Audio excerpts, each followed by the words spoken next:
Guys welcome to government jobs Gyan YouTube channel. Guys आज की इस वीडियो में हम बात करेंगे एओसी के recruitment notification online form apply process के बारे में।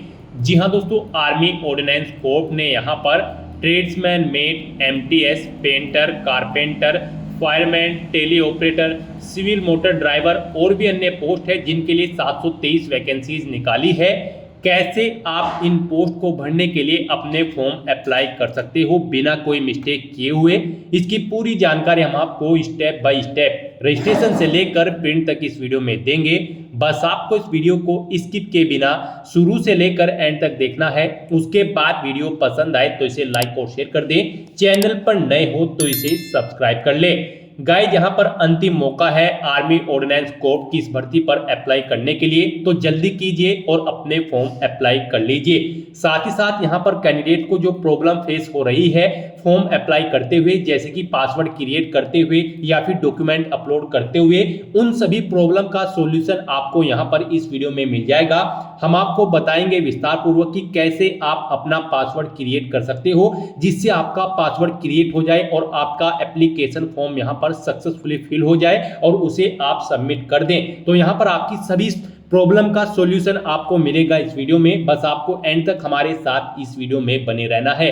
तो बिना कोई वक्त गंवाए चलिए शुरू करते हैं। आपको इस वीडियो के डिस्क्रिप्शन बॉक्स में हमारी वेबसाइट IND-sarkari-naukri.in के इस पेज का लिंक मिल जाएगा। यहाँ पर आपको इस भर्ती के रिगार्डिंग सभी डिटेल्स प्रोवाइड कराई गई है। आर्मी ऑर्डिनेंस कोर्ट एओसी ने कुछ दिनों पहले tradesman, mate, fireman, junior office assistant, material assistant, tele operator grade second, MTS, carpenter and joiner, painter and decorator और सिविल मोटर ड्राइवर के खाली पदों को भरने के लिए नोटिफिकेशन रिलीज किया था।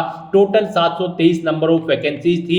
आप 22 दिसंबर 2024 तक अपने फॉर्म अप्लाई कर सकते हो। अंतिम मौका चल रहा है, यहां पर आप जल्द से जल्द अपने फॉर्म अप्लाई कर दे, मौका हाथ से आपके छूट ना जाए। 10वीं 12वीं ITI डिग्री पास कैंडिडेट यहां पर अप्लाई कर सकते हैं बिना कोई आवेदन शुल्क जमा कराए हुए। बेहतरीन मौका यहां पर आपके लिए है। ऑल इंडिया से आप अप्लाई कर सकते हो। आपको इस पेज को नीचे स्क्रॉल डाउन करना है, इंपोर्टेंट लिंक सेक्शन में आकर ऑफिशियल नोटिफिकेशन PDF लिंक पर क्लिक करके इस भर्ती के नोटिफिकेशन को ओपन करके इसमें से आपको पूरी डिटेल रीड कर लेनी है और उसके बाद आपको अप्लाई करना है। अप्लाई के लिए भी आपको हमारी वेबसाइट के इसी पेज पर ही अप्लाई ऑनलाइन का ये लिंक दिया गया है। जैसे ही आप इस लिंक पर क्लिक करेंगे तो आपके सामने यहाँ पर आर्मी ऑर्डिनेंस कोर्ट का ये ऑफिशियल पोर्टल ओपन होगा।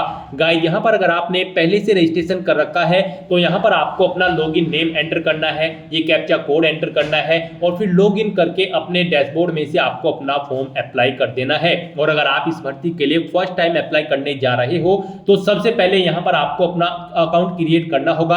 आपको क्रिएट न्यू अकाउंट इस ऑप्शन पर क्लिक करना है। उसके बाद आपके सामने आपका रजिस्ट्रेशन फॉर्म ओपन हो जाएगा। यहाँ पर आने के बाद आपको सबसे पहले मिस्टर या मिसेस सेलेक्ट कर लेना है। फिर यहाँ पर आपको अपना फर्स्ट नेम एंटर करना है। उसके बाद अगर आपका मिडिल नेम है तो वो एंटर कर दे, नहीं है तो इस कॉलम को खाली छोड़ दें। उसके बाद यहाँ पर आप अपना लास्ट नेम एंटर करें, ये मस्ट है, ये आपको एंटर करना होगा।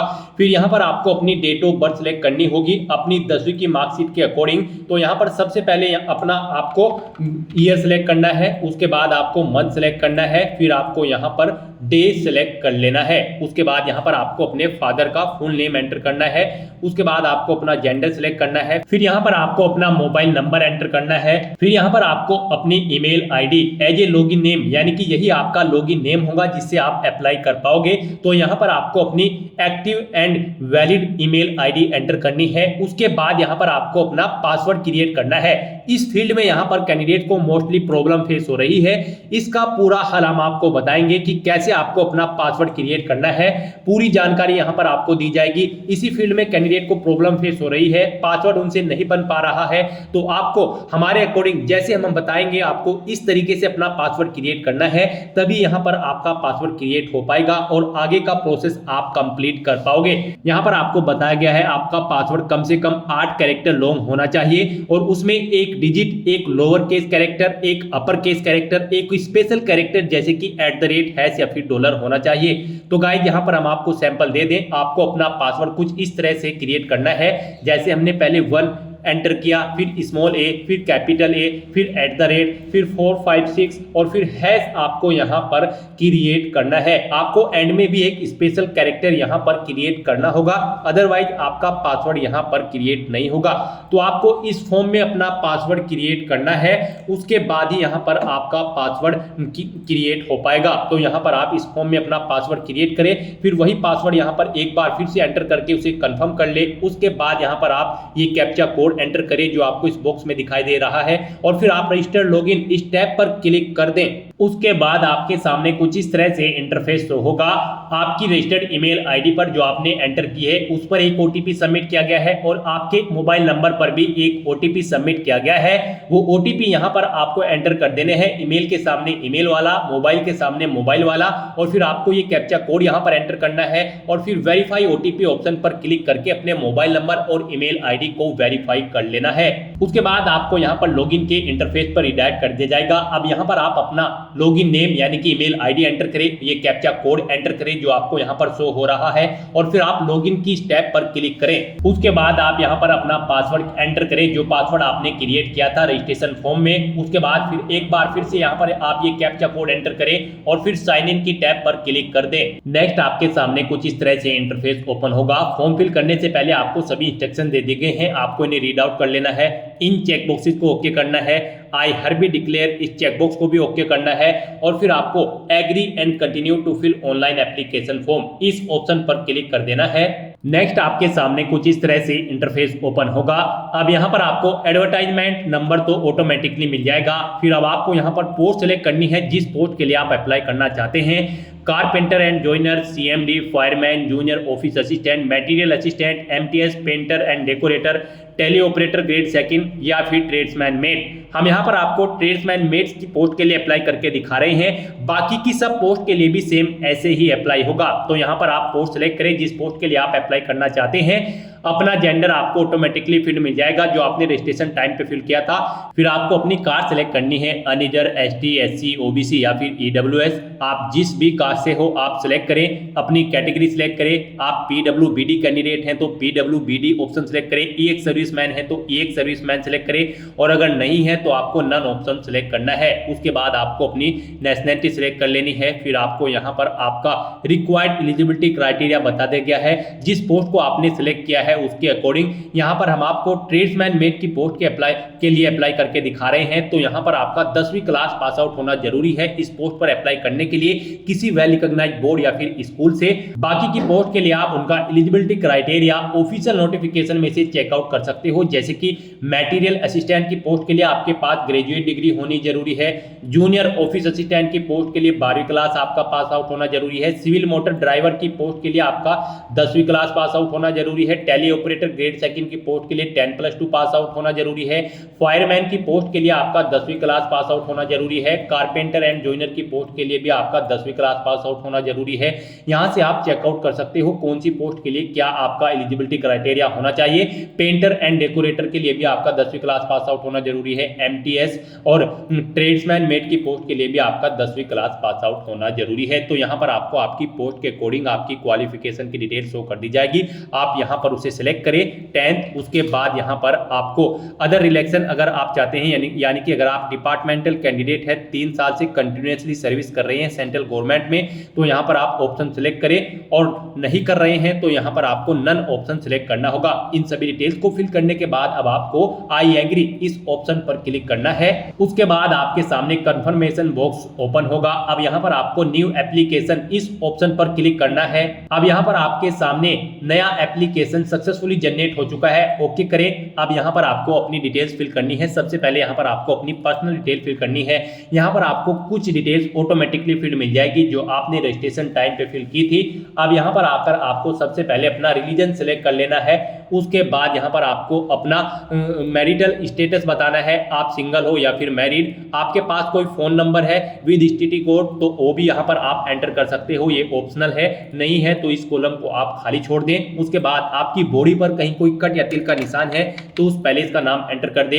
फिर यहाँ पर आप स्टेट ऑफ ओरिजिन डोमिसाइल, आपके पास किस स्टेट का डोमिसाइल है, आप किस स्टेट से बिलोंग करते हो उसका नाम यहाँ पर आप सिलेक्ट करें। उसके बाद यहाँ पर आप अपना कोरोस्पोंडेंस एड्रेस एंटर करें, फिर आप अपना स्टेट यहाँ पर सिलेक्ट करें। उसके बाद आप अपना डिस्ट्रिक्ट यहाँ पर सिलेक्ट करें। आपके स्टेट के अकॉर्डिंग यहाँ पर आपको आपके डिस्ट्रिक्ट की लिस्ट शो कर दी जाएगी। फिर आप यहाँ पर अपना पोस्ट ऑफिस का नाम एंटर करें और उसके बाद यहाँ पर आपको अपना पिन एंटर कर देना है। उसके बाद यहाँ पर आपको अपना परमानेंट एड्रेस एंटर करना है, और अगर आपका परमानेंट एड्रेस आपके कोरोस्पोंडेंस एड्रेस के अकॉर्डिंग सेम है तो बस आप इस चेकबॉक्स को ओके कर दें, सेम एज कोरोस्पोंडेंस। ऑटोमेटिकली आपका परमानेंट एड्रेस आपके कोरोस्पोंडेंस एड्रेस के अकॉर्डिंग फिल हो जाएगा। उसके बाद यहाँ पर आपने जो अपनी कास्ट सेलेक्ट की थी आपको वो यहाँ पर मिल जाएगी। अगर आपकी कोई सब कास्ट है तो यहाँ पर आप एंटर कर सकते हैं, नहीं है तो इस कॉलम को खाली छोड़ दें। इन सभी डिटेल्स को फिल आउट करने के बाद अब आपको सेव के इस बटन पर क्लिक करना है और अपनी इन सभी डिटेल्स को सेव कर देना है। नेक्स्ट यहाँ पर आपको एजुकेशन एंड एडिशनल डिटेल्स इस टैब पर क्लिक करना है। उसके बाद आपके सामने कुछ इस तरह से इंटरफेस शो होगा। यहाँ पर गाइस हम आपको ट्रेड्समैन मेट की पोस्ट के लिए अप्लाई करके दिखा रहे हैं। इस पोस्ट पर अप्लाई करने के लिए आपका 10वीं क्लास पास आउट होना जरूरी है किसी वेल रिकॉग्नाइज्ड बोर्ड या फिर स्कूल से। तो यहाँ पर अब आपको अपनी 10वीं क्लास की डिटेल देनी है। सबसे पहले यहाँ पर आपको अपनी 10वीं क्लास का रोल नंबर एंटर कर देना है। उसके बाद आपको स्कूल या कॉलेज का नाम देना है जिससे आपने अपनी 10वीं क्लास पास आउट की है। फिर यहाँ पर आप स्टेट सिलेक्ट करें, किस स्टेट से आपने अपनी 10वीं क्लास पास आउट की है। बोर्ड या यूनिवर्सिटी का नाम दें जिस बोर्ड से आपने अपनी 10वीं क्लास पास आउट की है। पासिंग ईयर सिलेक्ट करें, कब आपने अपनी 10वीं क्लास पास आउट की है। उसके बाद टोटल मार्क्स कितने थे जिसमें से मार्क्स आपने ऑब्टेन किए हैं। फिर यहाँ पर आपसे पूछा गया कि क्या आपके मार्क ग्रेड यानी कि सीजीपीए या फिर सीपीआई में थे। अगर थे तो आप इस चेकबॉक्स को ओके करें और यहाँ पर फिर अपनी परसेंटेज एंटर कर दें, और अगर नहीं थे तो आप इस चेकबॉक्स को ओके न करें। और फिर यहाँ पर आप बताएं कि कितने मार्क्स आपने ऑब्टेन किए थे 10वीं क्लास में। इनके अकॉर्डिंग यहाँ पर आपकी परसेंटेज कैलकुलेट होकर आ जाएगी आपके टोटल मार्क्स के अकॉर्डिंग। उसके बाद यहाँ पर अगर आपने कोई और क्वालिफिकेशन कर रखी है तो आप उसकी डिटेल यहाँ पर प्रोवाइड करा सकते हैं, जैसे कि 12th या फिर ग्रेजुएशन या फिर पोस्ट ग्रेजुएशन या फिर ITI सर्टिफिकेट। आपके पास 10वीं के अलावा कोई और क्वालिफिकेशन है तो यहाँ पर आप ऑप्शन सेलेक्ट करें और फिर उसकी डिटेल भी सेम ऐसे ही प्रोवाइड करा दें। और अगर आपके पास कोई एक्सपीरियंस है तो यहाँ पर आप डिटेल्स प्रोवाइड करा सकते हैं। इसमें भी अगर आपके पास एक्सपीरियंस है तो यहाँ पर आप उनमें ट्रेड सेलेक्ट करें। फिर आप इंस्टीट्यूट का नाम दें, गवर्नमेंट है या प्राइवेट ऑप्शन सेलेक्ट करें, रिकॉग्नाइज किससे है, फिर कितने साल का आपको एक्सपीरियंस है वो सिलेक्ट करें, कितने मंथ का एक्सपीरियंस है वो सिलेक्ट करें। इस तरह से आपका एक्सपीरियंस यहाँ पर ऐड हो जाएगा। अगर आपको एक से ज़्यादा जगह वर्किंग एक्सपीरियंस है तो यहाँ पर आप ऐड न्यू के प्लस बटन पर क्लिक करें और उसके बाद यहाँ पर आपको सामने एक और रो सेम ऐसी ही ऐड हो जाएगी, उसमें आप अपने एक्सपीरियंस की डिटेल दे दें। ऐसे ही यहाँ पर अगर आपने किसी और कोई और क्वालिफिकेशन आपके पास है यानी कि 12वीं या फिर ग्रेजुएशन या फिर पोस्ट ग्रेजुएशन, उसके लिए भी यहाँ पर आपको प्लस का निशान दिया गया है, आप इस पर क्लिक करें। एक और रो यहाँ पर सेम ऐसे ही ऐड हो जाएगी, उसमें भी आप अपनी क्वालिफिकेशन की डिटेल प्रोवाइड करा सकते हैं। अपनी क्वालिफिकेशन की डिटेल सक्सेसफुली फिल करने के बाद फिर आपको सेव के इस बटन पर क्लिक करना है और अपनी क्वालिफिकेशन की डिटेल और एडिशनल डिटेल के इस ऑप्शन को सेव कर देना है। उसके बाद आपको अदर डिटेल्स इस ऑप्शन पर क्लिक करना है। जैसे ही आप अदर डिटेल टैब पर क्लिक करेंगे तो आपके सामने कुछ इस तरह से इंटरफेस शो होगा। अगर आप यहाँ पर रिजर्व कैटेगरी से बिलोंग करते हो तो यहाँ पर आपको अपने कास्ट सर्टिफिकेट का नंबर एंटर करना होगा, उसकी डिटेल आपको यहाँ पर देनी होगी। जैसे कि सबसे पहले आप उसका नंबर यहाँ पर एंटर करें अपने कास्ट सर्टिफिकेट का, और उसके बाद यहाँ पर कब इशू हुआ है वो आपको वो ईयर आप सिलेक्ट करें, जैसे कि पहले ईयर फिर मंथ और फिर आपको डे सिलेक्ट कर लेना है। उसके बाद आपको अथॉरिटी का नाम देना है, किस अथॉरिटी ने आपको ये आपका कास्ट सर्टिफिकेट इशू किया है, यानी कि कौन सी डेजिग्नेशन पर वो अधिकारी है जिसने आपको ये आपका कास्ट सर्टिफिकेट इशू किया है, जैसे कि पटवारी या फिर तहसीलदार। उसके बाद यहाँ पर आप स्टेट सिलेक्ट करें, किस स्टेट से आपने अपना ये सर्टिफिकेट बनवाया है, फिर डिस्ट्रिक्ट आप सिलेक्ट करें। उसके बाद आपने उसे पूछा गया है कि क्या ये लाइफ टाइम वैलिड है या फिर नहीं, यहाँ पर आपको यस ऑप्शन सिलेक्ट करना है। मोस्टली यहाँ पर कास्ट सर्टिफिकेट लाइफ टाइम तक ही वैलिड होते हैं। अगर लाइफ टाइम वैलिड नहीं है तो यहाँ पर आपको नो ऑप्शन सिलेक्ट करना है और फिर डेट सिलेक्ट कर लेनी है कब तक वो वैलिड है। उसके बाद यहाँ पर आपको पूछा गया कि क्या आपने एम्प्लॉयमेंट एक्सचेंज पर रजिस्ट्रेशन कर रखा है। अगर कर रखा है तो यहाँ पर आप यस ऑप्शन सेलेक्ट करें, फिर आप अपना रजिस्ट्रेशन नंबर दें, रजिस्ट्रेशन की डेट सेलेक्ट करें, एम्प्लॉयमेंट एक्सचेंज का नाम एंटर करें और एम्प्लॉयमेंट एक्सचेंज का स्टेट सेलेक्ट करें। उसके बाद एम्प्लॉयमेंट एक्सचेंज की डिस्ट्रिक्ट सेलेक्ट करें, एम्प्लॉयमेंट एक्सचेंज का एड्रेस दें। और अगर आपने एम्प्लॉयमेंट एक्सचेंज पर रजिस्ट्रेशन नहीं कर रखा है किसी भी, तो आपको नो ऑप्शन पर सेलेक्ट करना होगा। उसके बाद आपके सामने कोई भी डिटेल शो नहीं होगी। इन सभी डिटेल्स को इस तरह से फिल करने के बाद आपको सेव बटन पर क्लिक करना है, अपनी सभी डिटेल्स को सेव कर देना है। फिर आपको अपलोडिंग डॉक्यूमेंट इस टैब पर क्लिक करना है। उसके बाद आपके सामने कुछ इस तरह से इंटरफेस ओपन होगा। यहाँ पर आपको अपने डॉक्यूमेंट अपलोड करने हैं। गाइस, इस सेक्शन में आपको केयरफुली अपने डॉक्यूमेंट अपलोड करने हैं दी गई गाइडलाइंस के अकॉर्डिंग, अदरवाइज आपका एप्लीकेशन फॉर्म रिजेक्ट हो सकता है। मोस्टली कैंडिडेट के एप्लीकेशन फॉर्म यहाँ पर दी गई गाइडलाइंस के इतर अगर वे अपने डॉक्यूमेंट यहाँ पर अपलोड कर देते हैं तो उनके एप्लीकेशन फॉर्म रिजेक्ट हो जाते हैं। इसलिए आपको यहाँ पर केयरफुली अपने डॉक्यूमेंट अपलोड करने हैं। यहाँ पर आपको अपना photo, signature, ID card, caste certificate और 10th का सर्टिफिकेट अपलोड करना है दी गई गाइडलाइंस के अकॉर्डिंग। फोटो आपका 10 से 25 KB के बीच में होना चाहिए, सिग्नेचर भी 10 से 25, आईडी कार्ड आपका 30 से 50, कास्ट सर्टिफिकेट और 10th का सर्टिफिकेट भी आपका 30 से 50 KB के बीच में होना चाहिए। ये डॉक्यूमेंट आपके JPG फॉर्मेट में होने चाहिए। तो सबसे पहले यहाँ पर आपको अपना फोटो अपलोड करना है। अगर आप अपना फोटो लाइव कैप्चर करना चाहते हैं तो यहाँ पर आप लाइव अपडेट इस ऑप्शन पर क्लिक करें। उसके बाद यहाँ पर आपके सामने बॉक्स ओपन होगा। अब आप कैप्चर फोटो इस ऑप्शन पर क्लिक करें और अपने कंप्यूटर के सामने अपना फोटो कैप्चर कर ले। और अगर आप अपना फोटो लाइव कैप्चर नहीं करना चाहते हैं, अपने कंप्यूटर में से अपलोड करना चाहते हैं या फिर मोबाइल फोन में से अपलोड करना चाहते हैं, तो आप चूज फाइल बटन पर क्लिक करें, फाइल को सेलेक्ट करें और उसे यहाँ पर अपलोड कर दें। उसके बाद यहाँ पर आपको अपने सिग्नेचर अपलोड करने हैं। उसके लिए भी आपको चूज फाइल बटन पर क्लिक करना है, फाइल को यहाँ पर सेलेक्ट करना है और अपने सिग्नेचर को आपको अपलोड कर देना है। उसके बाद यहाँ पर आपको कोई अपना एक आईडी कार्ड अपलोड करना है। आप ऑप्शन सेलेक्ट करें क्या अपलोड करना चाहते हैं, पैन कार्ड या फिर ड्राइविंग लाइसेंस या फिर वोटर आईडी या फिर पासपोर्ट। आप जो भी डॉक्यूमेंट अपलोड करना चाहते हैं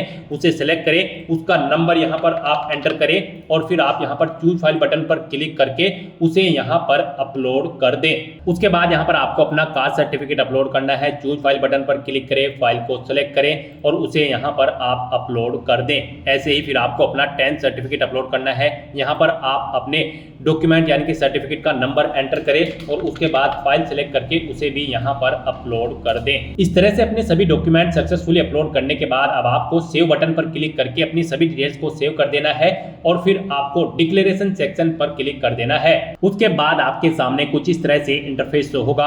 अब यहाँ पर आपको अपनी एग्जाम सिटी सिलेक्ट कर लेनी है। आप यहाँ पर एग्जाम में पार्टिसिपेट करना चाहते हैं। 5 चॉइसेस यहाँ पर आपको दी गई है। आप जिस सिटी को प्रेफरेंस देना चाहते हैं उसे फर्स्ट नंबर पर सिलेक्ट करें, फिर सेकंड नंबर पर, फिर थर्ड पर, फिर फोर्थ पर और फिर फिफ्थ पर। आपको यहाँ पर 1 by 1 करके 5 एग्जाम सिटी सिलेक्ट कर लेनी है। उसके बाद यहाँ पर आपको अपनी पोस्टिंग के रीजन सिलेक्ट करने हैं, यानी कि सक्सेसफुली रिक्रूट होने के बाद आप किस रीजन में जॉब करना चाहते हैं। आप जिस भी रीजन में जॉब करना चाहते हैं उसे फर्स्ट नंबर पर प्रेफरेंस दें, फिर सेकंड, फिर थर्ड, फिर फोर्थ, फिर फिफ्थ, सिक्स, सेवंथ। आप अपनी चॉइस के अकॉर्डिंग यहाँ पर 7 ऑप्शन सेलेक्ट कर सकते हैं, 7 रीजन सेलेक्ट कर सकते हैं। उसके बाद यहाँ पर आपको डिक्लेरेशन सेक्शन में आना है, इन चेक बॉक्सेस को ओके करना है, फिर आपको यहाँ पर अपना पैलेस एंटर कर देना है। उसके बाद यहाँ पर आपको ये कैप्चा कोड एंटर करना है और फिर आपको प्रीव्यू एंड सबमिट ऑप्शन पर क्लिक कर देना है। उसके बाद आपको आपके एप्लीकेशन फॉर्म का पूरा प्रीव्यू शो कर दिया गया है। आपको सभी डिटेल्स केयरफुली चेकआउट करनी है, इसे नीचे स्क्रॉल डाउन करना है, प्रिंट बटन पर क्लिक करके अपने एप्लीकेशन फॉर्म का एक हार्ड कॉपी प्रिंट आउट ले लेना है, फ्यूचर यूज के लिए, फ्यूचर रेफरेंस के लिए। और अब यहाँ पर अब आपको सबमिट बटन पर क्लिक कर देना है। उसके बाद आपको कंफर्मेशन बॉक्स होगा। यहाँ पर आपसे पूछा गया है कि क्या आप अपना फॉर्म सबमिट करना चाहते हैं, तो आप एक बार फिर से सबमिट एप्लीकेशन ऑप्शन पर क्लिक कर दें, फिर ओके कर दें। उसके बाद भी आप प्रिंट बटन पर क्लिक करके अपने एप्लीकेशन फॉर्म का एक हार्ड कॉपी प्रिंट आउट ले सकते हो फ्यूचर यूज के लिए। यहाँ पर आपका एप्लीकेशन फॉर्म सक्सेसफुली सबमिट हो चुका है। अब आपको इसे कट डाउन कर देना है ऊपर से और फिर आप दोबारा से लॉगिन करके अपने डैशबोर्ड में चेकआउट कर सकते हो। आपका एप्लीकेशन फॉर्म यहाँ पर स्टेटस में सबमिटेड शो हो जाएगा। यहाँ से भी आप अपने एप्लीकेशन फॉर्म का एक प्रिंट आउट ले सकते हो ऐप फॉर्म क्लिक पर क्लिक करके। तो दोस्तों ऐसे आप अपना आर्मी ऑर्डिनेंस कोर्प 723 पोस्ट के लिए फॉर्म अप्लाई कर सकते हो बिना कोई मिस्टेक किए हुए। आज की इस वीडियो में बस इतना ही। आई होप ये वीडियो आपको पसंद आई होगी। अगर पसंद आई हो तो इसे लाइक और शेयर करें। चैनल पर नए हो तो इसे सब्सक्राइब कर लें। Thanks for watching.